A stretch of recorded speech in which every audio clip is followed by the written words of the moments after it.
ಮಂಗಳೂರಿನ ರಥವೀದಿಯಲ್ಲಿರುವ ಶ್ರೀ ಕಾಳಿಕಾಂಬ ವಿನಾಯಕ ದೇವಸ್ಥಾನದಲ್ಲಿ ಜನವರಿ 14ರಿಂದ 26ರವರೆಗೆ ನೂತನ ಶಿಲಾಮಯ ಸುತ್ತುಪೋಳಿ ಸಮರ್ಪಣೆ, ಶ್ರೀ ಶಿವ ಮತ್ತು ಸುಬ್ರಹ್ಮಣ್ಯ ದೇವರ ಪ್ರತಿಷ್ಠೆ, ಶ್ರೀ ಕಾಳಿಕಾಂಬ ವಿನಾಯಕ ದೇವರಿಗೆ ಅಷ್ಟಬಂಧ ಬ್ರಹ್ಮಕಲಶೋತ್ಸವ ಪುಣ್ಯೋತ್ಸವ ಹಾಗೂ ಶತಚಂಡಿಕ ಯಾಗ ನಡೆಯಲಿರುವ ಹಿನ್ನೆಲೆಯಲ್ಲಿ ಇಂದು ಆಡಳಿತ ಮುಕ್ತೇಸರ 2ನೇ ಮತ್ತು 3ನೇ ಮುಕ್ತೇಸರರ ಉಪಸ್ಥಿತಿಯಲ್ಲಿ ಆಮಂತ್ರಣ ಪತ್ರಿಕೆ ಬಿಡುಗಡೆಗೊಳಿಸಲಾಯಿತು.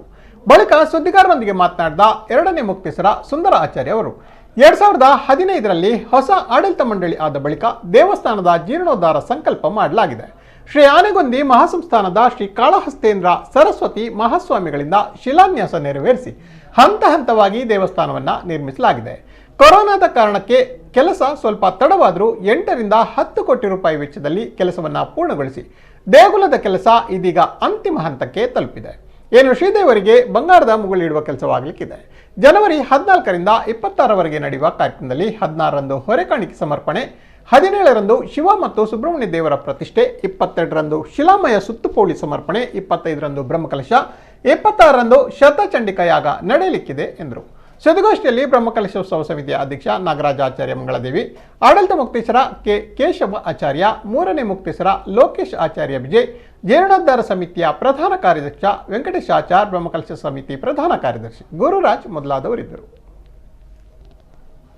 ಬರುವ ಜನವರಿ 14/1/2022ರಿಂದ 26/1/2022ರವರೆಗೆ ಎಲ್ಲ ವೈದಿಕ ಕಾರ್ಯಕ್ರಮಗಳು ನಡೆಯಲಿದೆ. ಇದರಲ್ಲಿ ವಿಶೇಷವಾಗಿ 17/1/2022ರಂದು ಶ್ರೀ ಶಿವ ಹಾಗೂ ಸುಬ್ರಹ್ಮಣ್ಯ ದೇವರ ಪ್ರತಿಷ್ಠೆ ಹಾಗೂ ಆ ದಿನವೇ ಶಿವ ಹಾಗೂ ಸುಬ್ರಹ್ಮಣ್ಯ ದೇವರಿಗೆ ಬ್ರಹ್ಮಕಲಶೋತ್ಸವ ನಡೆಯಲಿದೆ.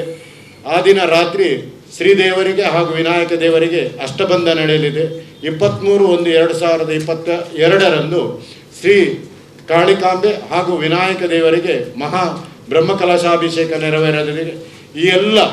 ಈ ನಿರಂತರ 2.5 ವರ್ಷದಿಂದ ನಡೆಯುವಂಥ ಕಾಮಗಾರಿಗೆ, ಅಲ್ಲಿ ಮಾಡುವಂಥ ಪೂಜಾ ವಿಧಿವಿಧಾನಗಳಿಗೆ ಏನಾದರೂ ಲೋಪ ಆಗಿದ್ದರೆ ಅದಕ್ಕೆ ಪೂರ್ಣ ಪರಿಸಮಾಪ್ತಿಗಾಗಿ ದೇವರ ಅತ್ಯಂತ ಉತ್ಕೃಷ್ಟವಾದಂಥ ದೇವರ ಸಂತೃಪ್ತಿಗೋಸ್ಕರ ಶ್ರೀ ಕ್ಷೇತ್ರದಲ್ಲಿ ಮೊಟ್ಟ ಮೊದಲ ಬಾರಿಗೆ ಮಹಾಚಂಡಿಕ ಯಾಗ ನಡೆಯಲಿದೆ. ಇದಕ್ಕೆ ನಮ್ಮ ಎಲ್ಲ 8 ಪೇಟೆ 10 ಸಂವತ್ಸರು ಹಾಗೂ ಪರವೂರ ಎಲ್ಲ ಸದ್ಭಕ್ತರು ಈ ಒಂದು ಮಹಾ ಕಾರ್ಯಕ್ಕೆ ತಾವೆಲ್ಲರೂ ಪೂರ್ಣ ಪ್ರಮಾಣದಲ್ಲಿ ಸಹಕಾರ ಕೊಟ್ಟು ತನು ಬನದಿಂದ ಸಹಕರಿಸಿ ಶ್ರೀ ದೇವರ ಈ ಒಂದು ಬ್ರಹ್ಮಕಲಶೋತ್ಸವಕ್ಕೆ ತಾವೆಲ್ಲರೂ ಸಹಕರಿಸಬೇಕಂತ 16ನೇ ತಾರೀಕಿಗೆ ಮಂಗಳೂರು ಲೇಡಿಯಲ್ಲಿ ವೃತ್ತದಿಂದ ಮಂಗಳೂರು ಪೇಟೆ ಹಾಗೂ 10 ಸಂಸ್ಥರು ಹಾಗೂ ಮಂಗಳೂರಿನ ಮಹಾಜನತೆಯ ಪರವಾಗಿ ಹಸಿರು ವಾಣಿ ಹೊರೆಕಾಣಿಕೆಯ ಮೆರವಣಿಗೆಯೊಂದಿಗೆ ಸಮರ್ಪಣೆ ನಡೆಯಲಿದೆ 16ನೇ ತಾರೀಕಿಗೆ.